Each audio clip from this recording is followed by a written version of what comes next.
Good evening. I'd like to start tonight talking a little bit about the activity in the Vremyevsky ledge, which is in the southern Donetsk area of Ukraine. I'll just get the map up on the screen here with our map there. If we zoom in, here's our map of Ukraine. Donetsk is this area here. We're looking just to the west of this area. If I zoom in a little bit here. Here we have the Vremyevsky ledge. Now starting up here, this is a change in terrain, this ledged area with a river running down through this area and a roadway following it down there, coming down through the townships of Vremyevsky, Neskuchne, Stryker, Makharivka, Staromayorsk and Urozhne. Now at the present time, the Ukrainians have managed to take control of much of Staromayorsk and Urozhne, at least taking the northern areas of Urozhne at this stage. There are reports from some of the Russian groups in this area that at this time the Ukrainians are struggling a little to reinforce Urozhne because Russians have fire control over the roads feeding into Urozhne. But what is interesting about this area is that we now do seem to have confirmation that the last of the big brigades, of the big 9 brigades that were established for this offensive in Ukraine, many of them being NATO trained and receiving NATO equipment. But the last of those, the 82nd Air Assault Brigade, which is an elite force, it has now entered the conflict. So over the last 2 days, I've reported on, and we've seen images coming out on social media of Challenger tanks in full kit, ready to go out on the front lines. Some of them with the cope cages on them. The cope cages are a recent development from this conflict. They are a lightweight mesh cage put above the turret of the tank to protect against Lancet drone attacks, FPV drone attacks. Basically, the mesh is there to deflect some of the explosion or cause the explosion to occur incorrectly when struck by one of these drones. Anyhow, the 82nd, it has received all Western equipment. It doesn't have any Soviet equipment supplied to it, so we understand. They have the British Challenger 2 tanks. They have the American Stryker armoured fighting vehicles, and they have German Marder infantry fighting vehicles. Reportedly, they've also got British howitzers, so even their artillery is Western supplied. Now, in the last couple of days, we have had video confirmation of these Western pieces of equipment moving, operating in the front lines. There is already video of Strykers having been destroyed on these front lines here. Now, there is some telling reporting coming through some of the Ukrainian Telegram channels. Rybar, they are a pro-Russian or a Russian Telegram channel, but they do provide quite a good balance of information. Some of what they have reported just recently about the Vremyevsky sector is interesting in that they believe that a big push may be happening there soon. I'll read just some of their reporting about this. This is from Rybar. Judging by the movements of the Ukrainian armed forces, the offensive on the Vremyevsky sector will resume soon. And this time there may be several directions of impact. Assault groups from the 128th Brigade or Territorial Reserve arrived in Staromayorsk. So Staromayorsk is this area here, this township or settlement here. This is the settlement where I just talked about video emerging yesterday, reporting to show from the perspective of a drone the destruction of Ukrainian armored vehicles in this town, in this settlement, and I believe the video, which goes for a minute or so, shows a count of 30 pieces of destroyed equipment. So clearly, the fighting has been intense, heavily intense in this area. There's also some very graphic footage showing again the harsh reality of war, of some Russian soldiers fighting in a trench on like a T intersection of a trench, with a rifle machine gun aimed down one trench, and they are 30 centimeters, a foot away from a dead body of a Ukrainian, which they haven't bothered to move or hasn't been safe or worthwhile reaching out into the corridor of the T of the trench any further than they've needed to be able to defend their positions. Yeah, it's quite graphic footage. So the Rebar are saying that there may be several directions of impact, with assault groups arriving in Staromayorsk together with anti-tank guided missiles and machine guns. Also, other units arriving, including large caliber mortars, were moved to Urozhny. And formations of the Ukrainian 31st Mechanized Brigade of the Armed Forces of Ukraine appeared on the Pryutny site. Now, Pryutny is over here to the west. At the present time, the shape of the front around this area is something like this.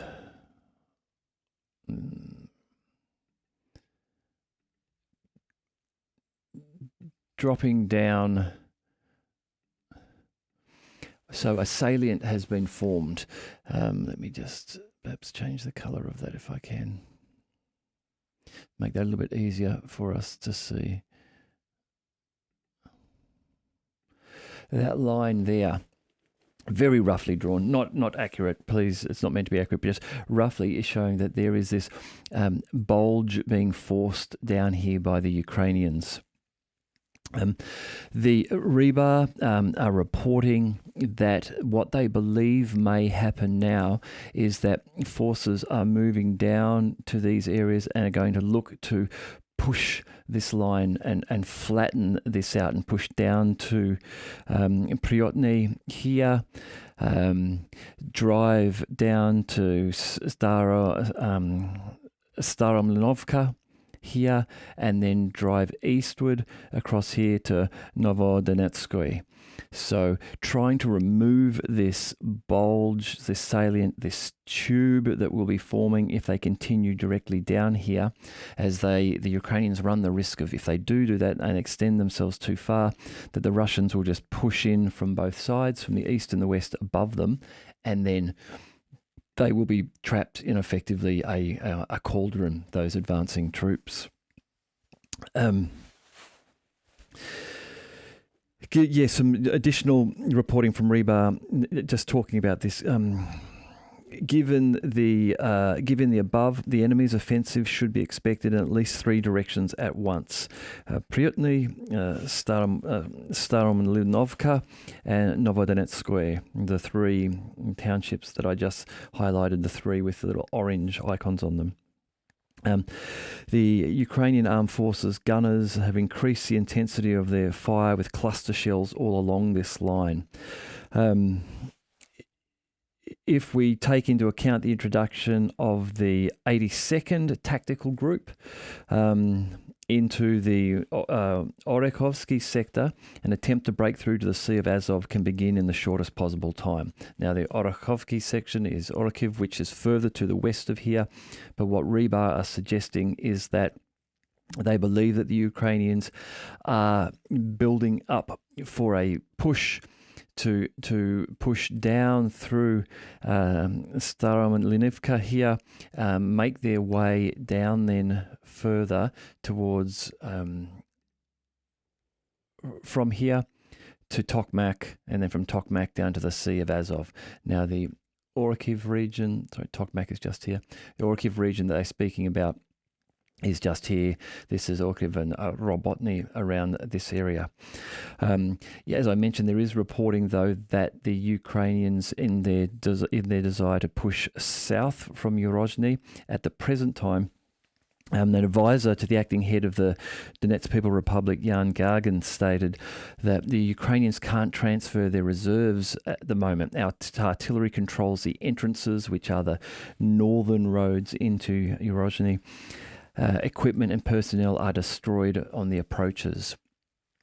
So no doubt there will be continued artillery duels as the Ukrainians will try to push the Russians back to allow them to proceed down here along this pathway.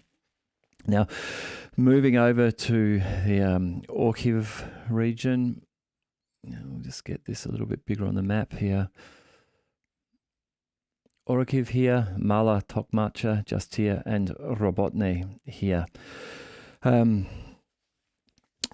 There's reporting today that Robotny has returned to Russian control today.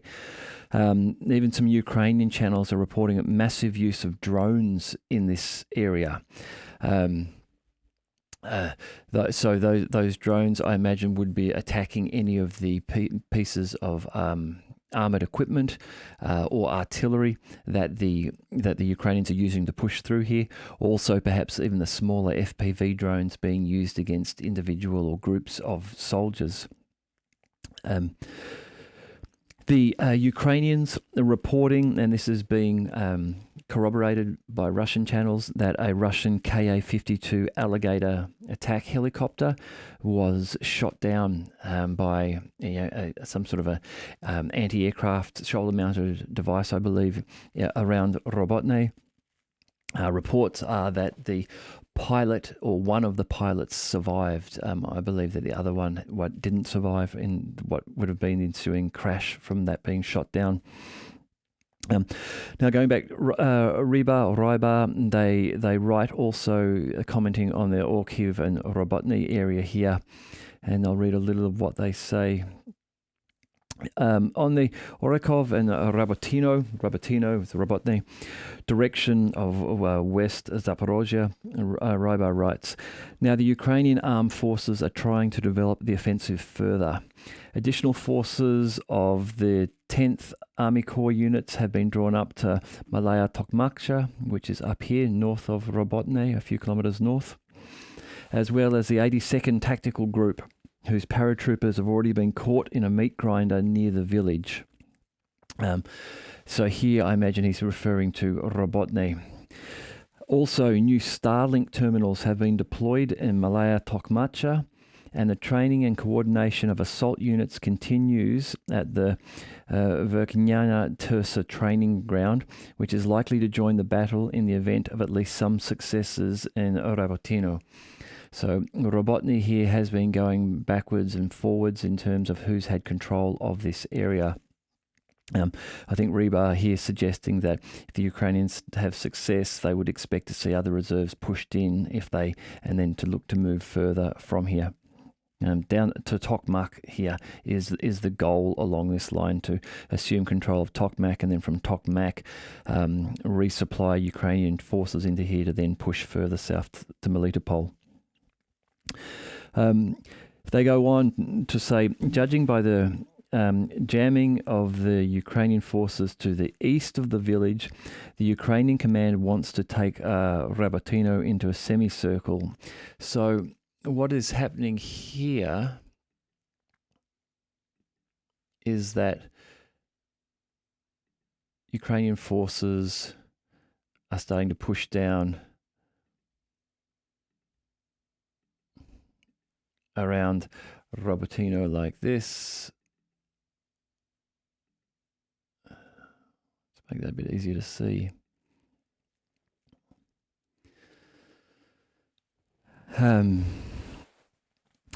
And Ryba are reporting that the Ukrainian command wants to take Robotyno into a semicircle and strike with a mechanized fist in the direction of Tokmak.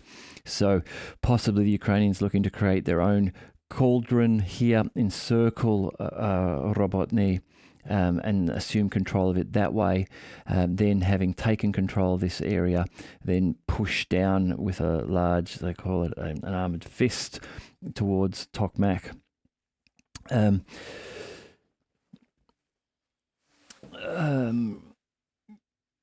A Russian correspondent. So here, I'm taking some of this from Simplicius the Thinker, his most recent article. As always, Simplicius's articles are great, very insightful reads.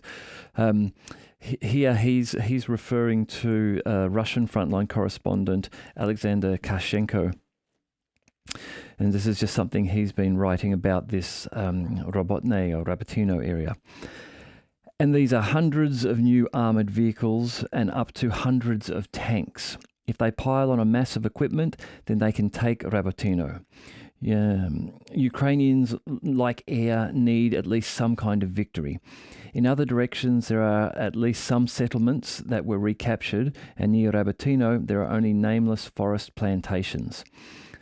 So I think what he's suggesting here is that for the Ukrainians needing some success, Robotny is the place where this can happen. They can push down and take them, and building up large forces of perhaps hundreds of new armoured vehicles and hundreds of tanks. And I'll come to that in a moment, some of those numbers, that they could then push on through here. In addition, recently the enemy has been increasingly conducting reconnaissance in force here. It launches several dozen infantrymen, demonstrates armoured vehicles, which at the first fire contact leave the battlefield. So here they are trying to identify our firing points. So they are preparing to suppress them and break forward. The situation near Robotyno is extremely tense. All interlocutors agree that until the beginning of October, the Ukrainians will definitely attack. And in a month and a half, they are able to prepare several powerful attacks. So do not relax. There are hot battles ahead. Now, this is Ryba and now Alexander Kachenko, both reporting sort of converging on the opinion that in the area of Robotny, in the area of the Vremyevsky, that we are likely to expect to see in these two areas here pushes within the next 6 weeks from the Ukrainians down the line through Robotny to Tokmak and down through Yorozhny, down here. In exactly which direction they would proceed, I imagine will sort of be a path of shortest resistance, perhaps trying to get down to Bilmak or somewhere to cut off these roads here and then come across and join forces with those reaching into Tokmak. Now, Simplicius has noted something about the configuration of the 82nd Brigade, and this goes into these numbers of hundreds of pieces of new armoured vehicles and tanks that Alexander Kachenko mentions. Simplicius says, one thing to note is that the 82nd is structured in a peculiar way compared to the other brigades. They appear to be the lightest and most mobile. This is due to every other brigade of the 9th Corps being distributed with the equivalent of 2 tank companies, or perhaps a light tank battalion of about 30 tanks with 90 armoured vehicles. These would consist of armoured fighting vehicles, infantry fighting vehicles, armoured personnel carriers, etc. But the 82nd has a measly 14 Challenger 2s, but 90 Strykers and 40 Marders for a total of 130 capable, lightly armoured combat vehicles. So when we talk about hundreds of vehicles and perhaps hundreds of tanks, we can see that if the 82nd themselves have arrived here, while they only bring 14 tanks, they are challengers, but with them 130 other armoured combat vehicles. Even their M119 light howitzers, these are the UK provided howitzers, specialised in fast setup and mobility. So this is Simplicius speaking here now, saying, if you ask me, this is more dangerous as tanks have typically proven useless in the hands of the Ukrainian armed forces as they are merely sitting ducks. Ukraine does better with infantry fighting vehicles and MRAPs when they're able to just race downfield and overwhelm Russian defences as they did in the Kharkov offensive last year. And we have seen video of the Ukrainians having success with exactly that tactic. As long as they're in an area which hasn't been mined, to rush forward with armoured personnel carriers and infantry fighting vehicles right up to within metres of the Russian locations, disgorge out of the back of those vehicles their troops while providing covering and suppressing fire from the vehicles themselves. Once the troops are out and somewhat established and found cover, the vehicles then withdraw out of there rapidly so as to avoid coming under anti-tank fire. Also, Simplicius goes on to say, also the quick-moving infantry fighting vehicles and armoured fighting vehicles typically scatter Russian artillery defences, making them less effective and depleting their ammo. So again here, this is an issue of speed and nimbleness. Being these infantry fighting vehicles being able to move very quickly. If artillery comes in, they've got a chance of getting away faster than a tank would, manoeuvring more easily perhaps than a tank would in many situations. However, Simplicius does then go on to highlight that while the 82nd may be the right tactical makeup for rapid advances through the areas that they are in now, they still have a long way to go. And once they do hit the Surovikin line, which is the reinforced, strengthened Russian defences, which the Russians have been working on for months, and here we're not just talking 5 feet trenches dug into the rich Ukrainian soil. Here we're talking about reinforced concrete bunkers, reinforced concrete trenches and pathways, defensive installments and offensive installments for guns, cannons, areas for tanks, for example, to be able to simply roll up a concrete ramp, fire their shells, and then roll back underground under a concrete bunker for protection. So far stronger defences than what they're working through now. And as Simplicius says, once they reach those, that's when they will need tanks, because the lighter infantry fighting vehicles that they have won't be able to breach those defences. In these cases, it's when they will need a number of tanks from range firing onto these reinforced structures to be able to force a breakthrough there. Now, this is something. This next piece is written from a Russian soldier fighting in Urozhny. Now, Urozhny, in the translation, it is written as harvest, which may be the literal translation of the word Urozhny to English. I'm not sure of that. But what he says in here just gives you an indication of the intensity of the fighting and perhaps the desperation of the Ukrainian attacks. He starts with, "Good morning," and this is translated, so there is some unusual syntax, but "Good morning. Yesterday both sides used all the resources. Today there is a replenishment." So there's been fighting, heavy fighting. Both sides have used the resources, but there have been reserves today. And involuntarily, there was a brief respite.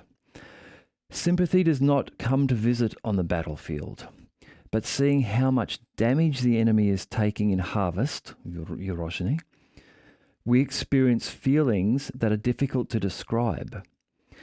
We lacked infantry and equipment, but we had enough means of destruction to grind up a significant part of what the enemy threw at the capture of the village.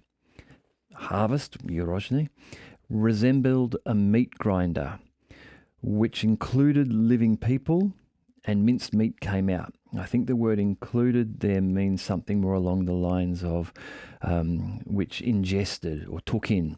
This Eurozhny resembled a meat grinder, which ingested living people, and minced meat came out.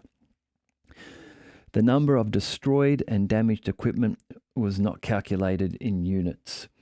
Again, I'm not entirely clear on the exact translation there, but it does give the feel that what he's saying there is that it was not calculated in small units, in small numbers. A very specific residue remained. An interesting phrase. We lost Eurozhny, and at the same time caused such damage that part of our consciousness refuses to understand the motives of the Ukrainian command. So only those who hate them more than ours can drive their own to slaughter. Now, as I mentioned, there is unusual syntax there through the translation, but I think it conveys the emotion of this soldier that their attacks on the approaching Ukrainian soldiers as they attempted to take Eurozhny was so brutal, so complete, so lethal, that they were just witnessing what to them appeared to be senseless slaughter and suicide missions. The comment that at the same time, we lost Eurozhny, and at the same time caused such damage that part of our consciousness refuses to understand the motives of the Ukrainian command. I think there are a lot of people who are struggling with the motives of the Ukrainian command. Now, Ukrainian supporters, I'm not saying that you don't want to fight for your country. People want to fight for their country. Nationalism and national pride is very strong all around the world. But there are perhaps on a continuum of times to choose a decision to whether to fight on or whether to negotiate, and negotiate with the intent of providing the best outcome for your nation, your people, and your country. And perhaps in some cases, fighting on is not the best decision or the best approach, because ultimately it may not end up in the best outcome for your nation. Anyhow, a moving piece of writing from someone there at the front line. Just a little more on what has been happening on the front line, very briefly, in some other areas. Kharkiv region, Kupiansk, Sinkovka, more reports that Ukraine has been forced out of Sinkovka. If we go up here, I'll just show a little bit on this map of where we're talking about. And Petropavlovka is under Russian shelling attack. Now, this is right up in this northern area up near Kupiansk up here.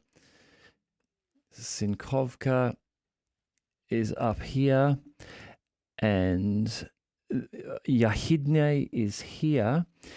In some images or maps that I saw today, there was suggestion that this entire front from Sinkovka to Yahidne, which is about 18 kilometers, all of this area here pushed forward to about where this red line is that we have on here. There was a solid front movement across this area, and this It correlates with reporting from a couple of days ago that townships in these areas here to the west and south of Kupiansk, all of these areas were being evacuated of any remaining civilians because of the expected threat of the Russian line moving towards and ultimately moving and taking Kupiansk.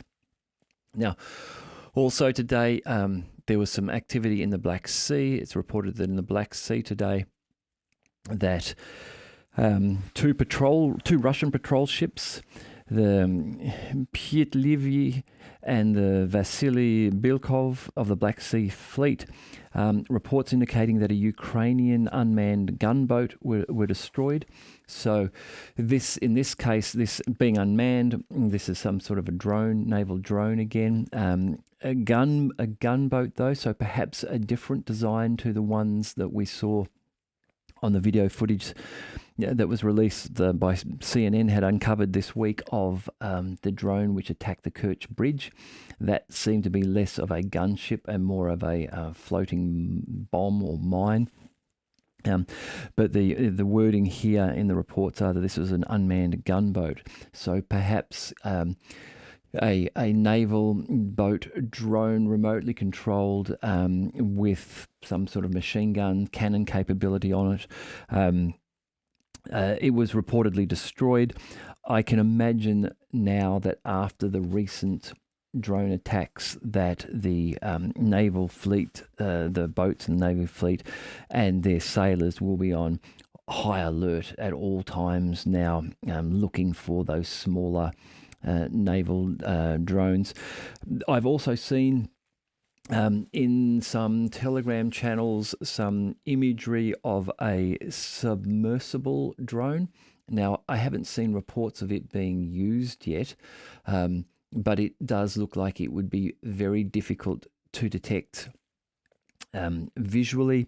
Basically, it looks like a torpedo with some wider fins on it, and then a periscope piece which would stick up above the water, which will mount the camera, I imagine, for its direction finding and targeting, but the bulk of it is under the water. So instead of being able to see a watercraft or speedboat approaching you, in this case, I think unless you were very, very lucky, you would not notice it on approach visually. It would need to be detected by some sort of close range naval sonar perhaps to detect that type of thing. So look, I've only seen some images of that. I haven't seen reports of it being used, but I do wonder if we might, if they are in existence, if we might see those being used. Belarusian President Alexander Lukashenko held an interview with a Ukrainian reporter, and he had some interesting comments, some interesting things to say. If you've seen Lukashenko in his interviews, he's very animated. He leans forward in his seat. He strikes the table a lot in conveying his points. But some of the key points that he mentioned, which I think corroborate some of the things that we've been seeing from other sources and I've been reporting on. But he suggested that Russia will cut off the south of Ukraine with Odessa and Transnistria and Moldova. So if I just go back to our map here for a moment, this is what we've been saying might happen down here, is that the Russian line may extend, oh, it's all right, so you can see that. The Russian line may extend to the Dnieper River, to Kherson, and then perhaps move up to Mykolaiv, take in the southern areas of Odessa, follow Odessa around until they reach Moldova. So basically come down this line here, move across Odessa, and then join up with Transnistria, which is in the eastern flank here of Moldova. Then effectively making Ukrainian landlocked, cutting off all port access to the Black Sea, and reuniting the Russian supporting sort of ethnic Russian groups in the Transnistria region. So he suggested that. He has also suggested that Poland, together with the United States, will take the west of Ukraine. Now, the border is over here. Here's Lvov in Ukraine, Lutsk and Krakow in Poland. So the suggestion is that the Polish may, once the Ukrainian nation has been weakened to such a state, they may take some of this area themselves. Now, again, I can't say if this will happen. A number of different people have suggested this would happen. Depending on the state of Ukraine at the time of this conflict ending, it's a possibility. It may even be done under the auspices of protecting Ukraine, in that Poland may send forces in to protect a weakened Ukraine, and then after 3 years and a change of leadership in Ukraine, who knows what may happen then. Those friendly forces may decide that they're actually going to claim those areas for Poland because Ukraine no longer exists as it does, or is not economically able to maintain and support those areas, and so they would retain under Poland's guardianship, perhaps as an area or directorate or something like that, perhaps not directly part of Poland, and we might not see a shift to the Polish borders, but we might see what effectively is Polish territory in Ukraine. Again, I'm not saying this is going to happen. This is just what people are suggesting, and what Lukashenko has reiterated in this interview today. He's also stated that the casualty ratio is 8-1. Now, he doesn't give the exact time frame here. I'm assuming this is a cumulative total across the entire conflict, but he's suggesting that it's 8-1. That is 8 Ukrainian casualties to 1 Russian casualty. Now, I've done a video a while ago on this where I went through some of the math, some of the reporting that's available on the numbers of lost Russians and lost Ukrainians, and then tried to argue a case that whatever number you wanted to choose, like whether you accepted at the time that there were 15,000 killed Russians or 50,000 killed Russians, that I was happy to give you whatever number you wanted, but that whatever number you wanted, logically, the Ukrainian number needed to be way higher. And this was due to reasons like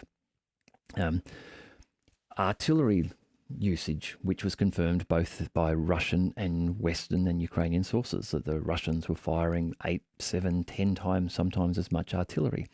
More artillery pieces the Russians had. More air dominance. There's been reports over the last couple of months of 25, 26 or more pieces of Ukrainian air equipment shot down, destroyed, and maybe 1 or 2 Russian helicopters. There's constant reporting of guided bombs being launched from Russian fighters and bombers along the front line, and there's been very little of that from the Ukraine. So those sort of things, ammunition supplies for 155mm ammunition, there don't seem to have been the problems on the Russian side, I apologise. On the Ukrainian side, however, we've had open admission from the President of the United States that they're providing cluster munitions to Ukraine because they've run out of high explosive 155mm shells to provide them. So these and a number of other factors were, I was using that to say that you start with whatever number of dead Russians you think there may be in this conflict, but I think you need to admit that there are more, and many more, dead Ukrainians just purely by the math of what's been going on. Anyhow, 8-1 is what Lukashenko suggests. He also then says, in terms of what might happen in the future, that Russia has 250,000 reservist volunteers. Now, this is more than what Russia has in the field in Ukraine now. And I was reading a translation of the interview, so I'm taking that the translation was correct, but he went on to stress the point that these are volunteers, and the key point here being that these aren't young people dragged off the street violently against their will and forced by gunpoint to go and fight and fighting in a situation where their superiors are suggesting that you don't give them any live ammunition unless they're at the front line fighting because they're likely to commit suicide. Here he's talking about reservist volunteers. So the reservists being those who have done previous military training, and volunteers, those who've put their hand up and said, yeah, I want to go and fight. Soldiers perhaps coming back from contract extension or contract completion and extending contracts, whatever they might be. What he's suggesting here is that this group of 250,000 soldiers are soldiers who are primarily looking to be involved in the war, not being forced to be involved in the war, not older men who are in their 50s who become difficult to manage in the front line. They're older, they're wiser, they've grown different opinions on life. They're not like an 18-year-old kid who's perhaps still believing in the glory and romance of war. These men have probably got children of their own, grandchildren. They know what death and conflict can do to families and society. Very difficult for a young, unexperienced 22-year-old sergeant in the army to try and tell a 60-year-old or a 50-year-old guy what to do if he doesn't want to be there. You can just see the different in dynamics between an army from Ukraine, which is being forced to fight, versus one in Russia, which, if you trust the reporting that is coming out, is growing at the rate of 10,000 a week in volunteers. And this is why we haven't yet seen a second official mobilization by the Russians, even though they have stated that yes, in the future, if they need to, they will, and they feel that they may need to, because I guess they're preparing for a full-on fight with NATO if that were to happen. You know, the Polish army rolling in and them having to fight them and everyone else. But thus far, they haven't announced a second major mobilization, yet they are reporting having a large army build up. And the reasons they're giving for that is because they are getting these numbers of volunteers. So Lukashenko's interview supports some of those things that are being said.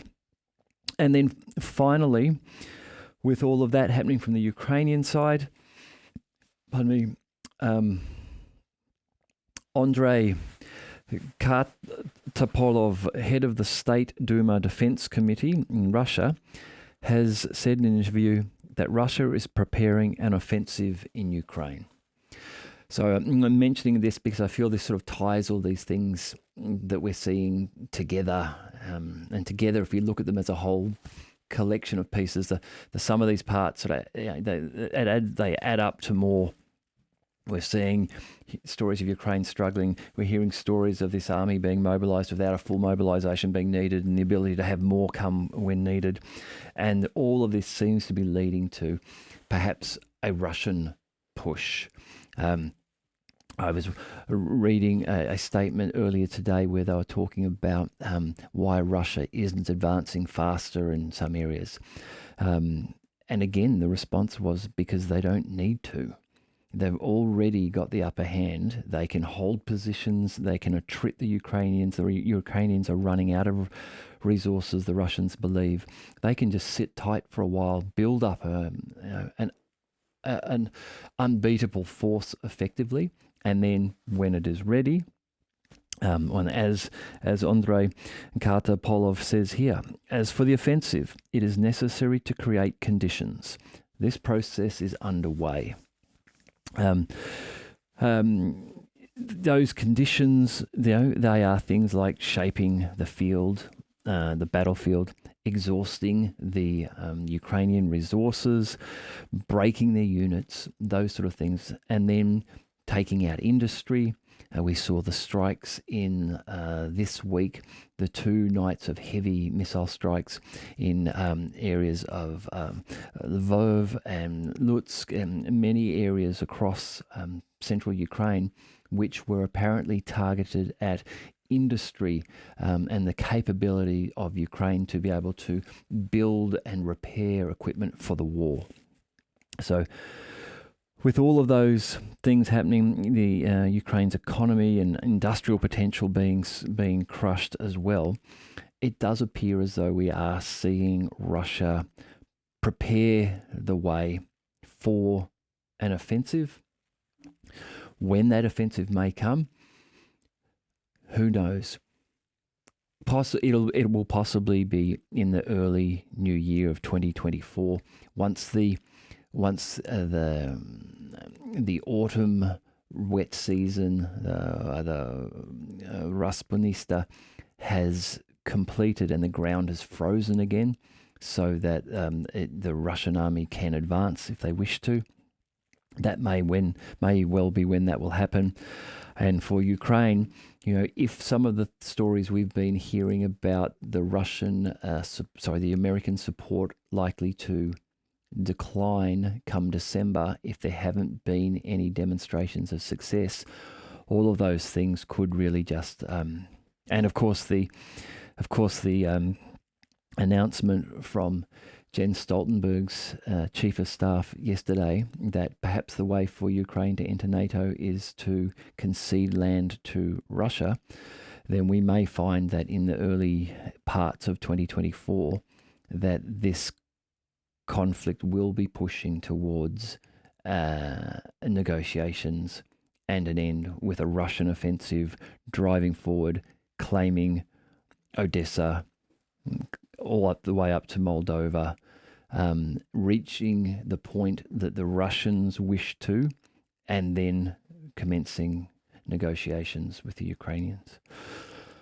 All right, that's it for me for tonight. Thank you very much. If you've watched this far, I hope you're enjoying the reports and the channel. If you haven't subscribed already, please do subscribe. I look forward to talking to you again tomorrow.